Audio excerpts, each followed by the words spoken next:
Welcome, human, to the catalog. You have selected this video file because you wish to know more about an event in Covenant history.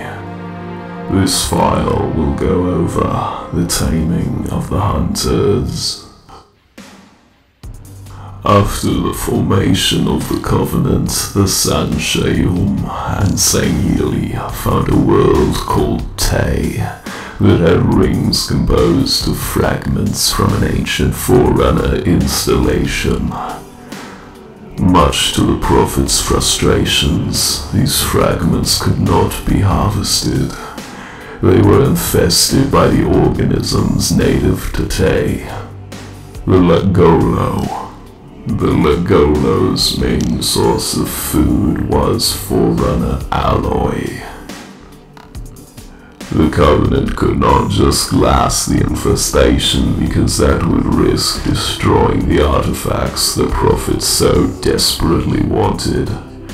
The Covenant decided to turn their attention from the rings to the planet these rings orbited.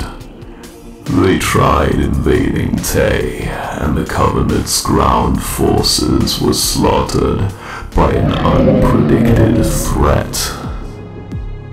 The Legolo began acting as one, and the individual worms began combining with one another and forming towering monsters called Mechalegolo, or more popularly referred to as the Hunters. The Hunters were successful in annihilating the Covenant ground forces and pushing them off Tay.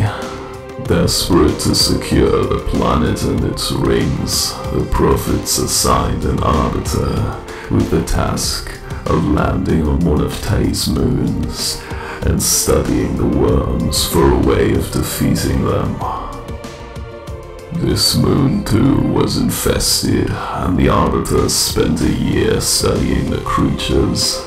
When the Arbiter reported back what he had learned, he suggested to tame the worms and integrate them into the Covenant.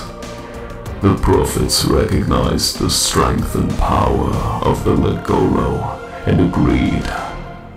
Although there were some difficulty at first, the Prophets managed to find a way to communicate with the Legolo, and the Legolo were accepted into the Covenant. It is unknown whether these creatures believe in the Covenant, but they fight for it nonetheless.